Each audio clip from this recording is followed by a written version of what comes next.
सारी दुनिया के सामने कहेगा उत्तर प्रदेश की विधानसभा में कि खलीलाबाद की जनता हो, पूर्वांचल की जनता हो, उत्तर प्रदेश की जनता हो, मैं इन पर जुल्म को बर्दाश्त नहीं करूंगा। और मैंने डॉक्टर साहब से कहा, डॉक्टर साहब अगर जिंदगी बाकी रही तो इंशाअल्लाह ताला 24 में भी हम सबकी नींद हराम करेंगे इंशाअल्लाह।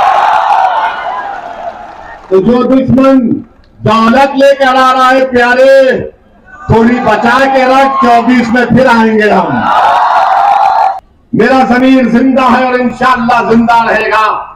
मुझ पर गोलियां इसलिए चलाई गई ताकि मेरी आवाज को खत्म कर दिया जाए, क्योंकि जब देख लिए कि ये ताकत से डरने वाला नहीं है, जब देख लिए कि इख्तिदार से डरने वाला नहीं है, जब देख लिए कि दौलत इसको खरीद नहीं पाएगी, तो उन्होंने सोचा कि चलो गोलियों से इसको खत्म कर देंगे।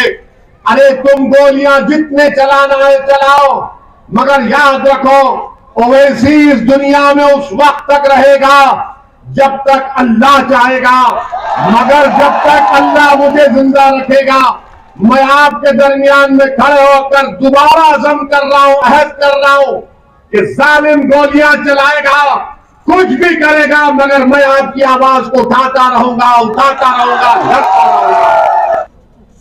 बीजेपी में थे तो अखिलेश यादव ने कहा कि आजा मेरे पास एक वॉशिंग मशीन है, तुझे उसमें डालूंगा तो तू सेकुलर हो जाएगा।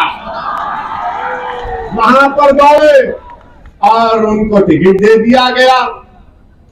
बीजेपी ने किसी और को लाया है और बसपा ने किसी और को लाया है। याद रखो मेरी इस बात को, नुकसान हमको गैरों से ज्यादा अपनों से पहुंचा है।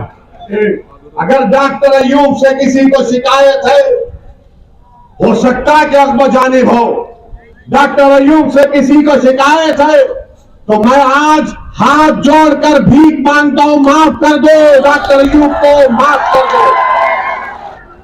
जब तक विधायक नहीं बना बसपा वाला, मगर अहंकार में कह रहा है कि दौलत मेरे पास है।